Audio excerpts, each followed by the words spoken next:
Hello বন্ধুরা, শুভ বিকেল। এই যে ছাদে এসেছি, দাঁড়িয়ে আছি, খুব হাওয়া দিচ্ছে, ভালো লাগছে। যেহেতু পাম্পটা চালিয়েছি, ট্যাঙ্কিটা ভর্তি হচ্ছে কিনা দেখবো, দেখে তারপরে নিচে যাব। তাই জন্যে ছাদে এলাম, তারপরে গাছে একটু জলও দিলাম। আর কি করব,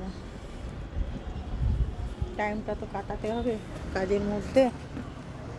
এখন জিমেও যাই না, আর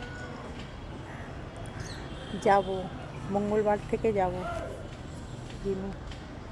না গেলে হবে না, ঘরে বসে থেকে থেকে খেয়ে খেয়ে ওয়েট বেড়ে যাচ্ছে।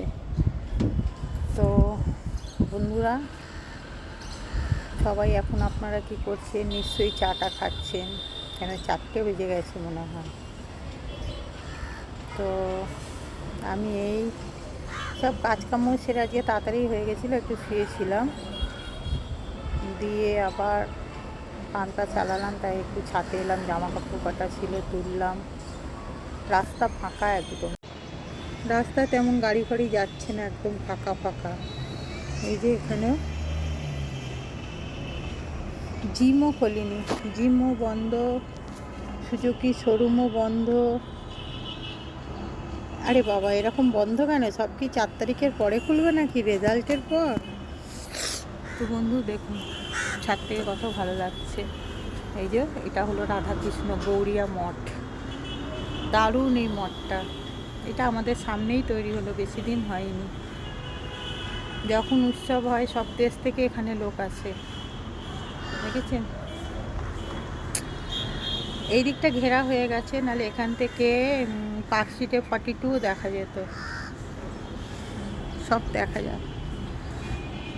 এই যে কাকুরগাছি, যেখানে মা মনসা কাকুরগাছি, ওইখানে এই যে এই বিল্ডিংটা হচ্ছে তৈরি।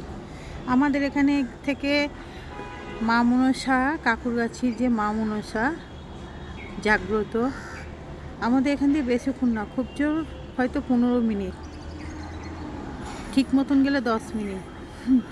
তো আমি এখনও গিয়ে উঠতে পারিনি। ওইদিকে ডক্টর দেখাতে যাই, তাও মায়ের কাছে যাওয়া হয়নি। আমার হাজবেন্ড ঘুরে এসছে, যাব মায়ের কাছে। মা টানছে না, তাই মা টানলেই যাব। তো মাকে এখান থেকেই বলি, মা সকলকে ভালো রেখো। তো আর কি বলবো বন্ধুরা,